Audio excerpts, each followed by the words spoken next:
बिस्मिल्लाहिर्रहमानिर्रहीम। अस्सलाम वालेकुम बहनों, भाइयों और बुजुर्गों। आज हम इस दिलकश इस्लामी मालूमाती और तालीमी वीडियो में हारूत और मारूत की दिलचस्प कहानी बयान कर रहे हैं।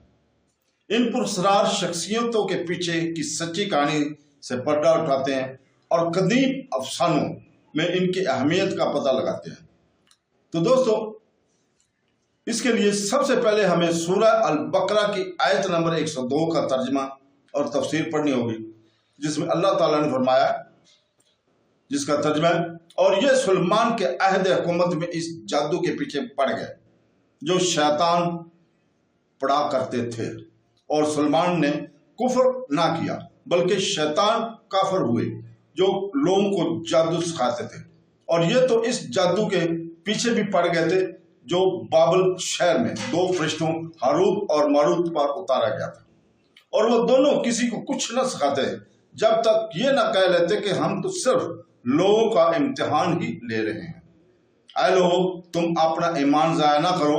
वो लोग इन फरिश्तों से ऐसा जादू सीखते जिसके जरिए मर्द और इसकी बीवी में जुदाई डाल दे, हालांकि वो इसके जरिए किसी को अल्लाह के हुक्म के बगैर कोई नुकसान नहीं पहुंचा सकते थे।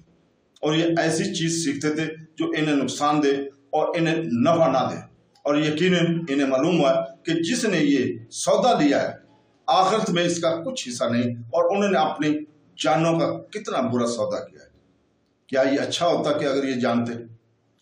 तो इस सूरत की आयत की शान नुज़ूल है, हजरत सुलेमान अलैहिस्सलाम के जमाना में बनी इसराइल जादू सीखने में मशगूल हुए, तो आप अलैहिस्सलाम ने इनको इसके से रोका और इनकी किताबें लेकर अपनी कुर्सी के नीचे दफन कर दी।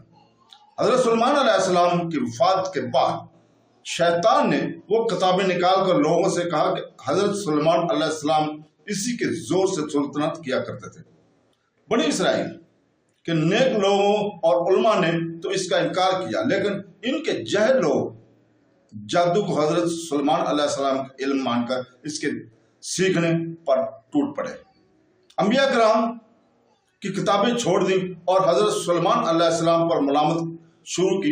हमारे आका मोहम्मद सल्लल्लाहु अलैहि वसल्लम के जमाने तक यही हाल रहा, और अल्लाह ताला के हजूर अक़दस सल्लल्लाहु अलैहि वसल्लम के जरिए हजरत सुलेमान अलैहिस्सलाम की जादू से बराह रास्त का इज़हार फरमा दिया। इस ऐसे मालूम हुआ कि पैगम्बरों से दुश्मनों के इल्जाम दूर करना अल्लाह की सुन्नत से है, जैसा कि लोगों ने हजरत सुलेमान अलैहिस्सलाम पर जादूगरी की तोहमत लगाई, और अल्लाह ताला ने इस आयत में इस तोहमत को दूर फरमा दिया। नीज ये भी मालूम हुआ कि जादू करना कभी कुफ्र भी होता है, जबकि इसमें कुफरिया अल्फाज हों। हारूत और मारूत दो फरिश्ते हैं जिन्हें बनी इसराइल की आज़माइश के लिए अल्लाह ताला ने भेजा था। इनके बारे में गलत किस्से बहुत मशहूर हैं और सब बातिल हैं।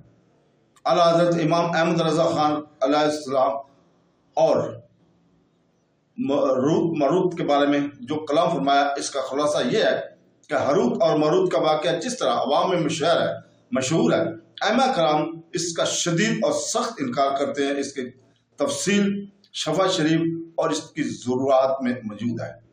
यहाँ तक कि इमाम अजल काजी अब्बास रहमतुल्लाह अलैह हारूत और मारूत के बारे में ये खबरें यहूदियों की किताबों और इनकी गढ़ी हुई बातों में से हैं, और राजा यही है कि हारूत और मारूत दो फरिश्ते हैं जिन्हें अल्लाह ताला ने मखलूक की आजमाइश के लिए इसे मुकर्रर फरमाया कि जो जादू सीखता है इसकी नसीहत करें कि हम तो आजमाइश ही के लिए मुकर्रर हुए हैं, तो कुफ्र ना करो, और जो इनकी बात ना माने वो अपने पाँव पे चल के खुद ब खुद जहन्नम में जाए। ये फरिश्ते अगर इस जादू सीखते हैं तो वो फरमाबरदारी को कर रहे हैं, तो क्या नाफरमानी कर रहे हैं? तो दोस्तों, अल्लाह ताला से दुआ है कि वो हमें कुरान पढ़ने, समझने और इस पर अमल करने की तौफीक अता फरमाए। आमीन सुम आमीन। अल्लाह हाफ़िज़।